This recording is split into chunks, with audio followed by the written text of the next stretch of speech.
this video we're going to continue with the business rule composer, but I want to talk to you a minute about how it does the ands and or conditions.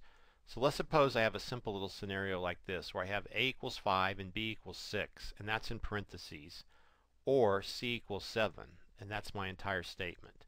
So that's how you would code it, for instance, in C#.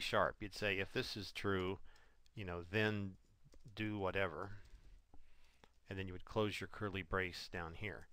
Now, how would that same statement be coded in the business rule engine?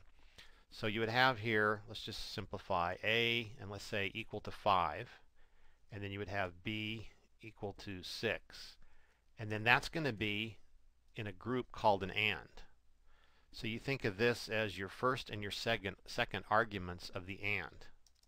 Okay, and now your and needs to be compared to c equals 7. So what you're going to have now is an or, and the first argument of the or is the result of the and the second argument of the or is c equals 7. Okay, so what you have here is this hierarchical structure where it's going to analyze these two and come up with the result of the and, which is going to, of course, going to be a true or false. And then it's going to true or false that with an or and the result of c equals 7 to come up with our final answer. So it's a little hard to get used to. It reminds me of reverse Polish notation that used to run on the HP calculators, where you would type in, for instance, a plus, and let's see, like normally you'd say like 3 plus 7 equals, and that would give you 10, but on a HP calculator, the old ones, you'd do something like 3, well, I actually don't remember, something like 3 plus, and then you'd say 7 plus, and then equal, or something like that. So it was slightly different. Okay, so let's look at an example of how to do this type of and or. So I'm not going to use A, B, and C, but let's just suppose I follow this pattern over here. So we're going to go back to this rule. Now notice the rule's been saved, but we can still change it. So we could go back to, let's make another nil rule.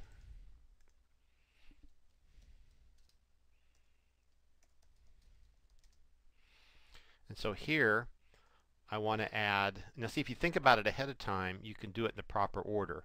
So you want to add the or first, and then under that you want to add an and then you can start dragging your fields over there. So let's just say, like here, your ands, for instance, okay, I still hate this that you can't just drag over here.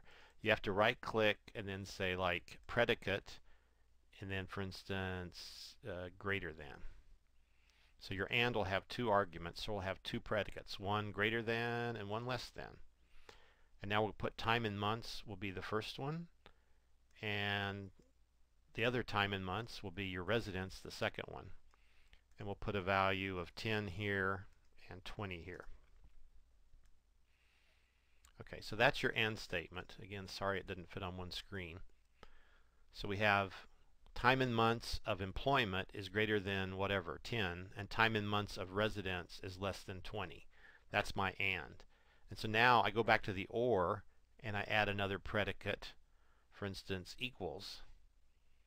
And then there, inside that predicate, I want to say basic salary. Well, see, I probably wouldn't say salary is equal. So now I say I messed up. I want to hit that whole line, click delete, and now I want to add a predicate that says greater than. And I want to put basic salary is greater than 100 or 100,000, whatever that is. So now I'll compare that to what I did here. So you see how I have the, let's see if we can get this on the same screen here. So we have an or, and then the and has two arguments, and then the or had two arguments. One is the and one is the c equals 7, or in my case, basic salary is greater than 100. So that's how you build complex and or statements inside the business rule composer. Now let's talk about changing this. It is pretty flexible. Like if I get rid of the or here and hit delete, See, it does kind of keep the structure, but notice there still is a move up and move down, just like there was down here. So if I click move up, you see how it now put that statement under the and? And if I say move down, it now took it out of the and put it under some other operator. And see, if I tried to save right now, it probably won't save because we have illogic. It says cannot save to the rule store. There are errors in rule, nil, and or demo. And so right now, you see this is red. There's a red squiggly line there. If you put the cursor over it, it says node cannot have more than one child predicate.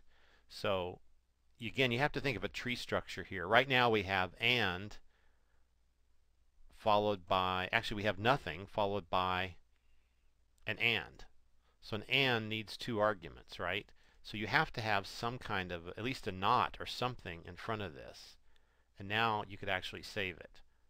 If I didn't want the not there, I could delete it. I could put another and or an or.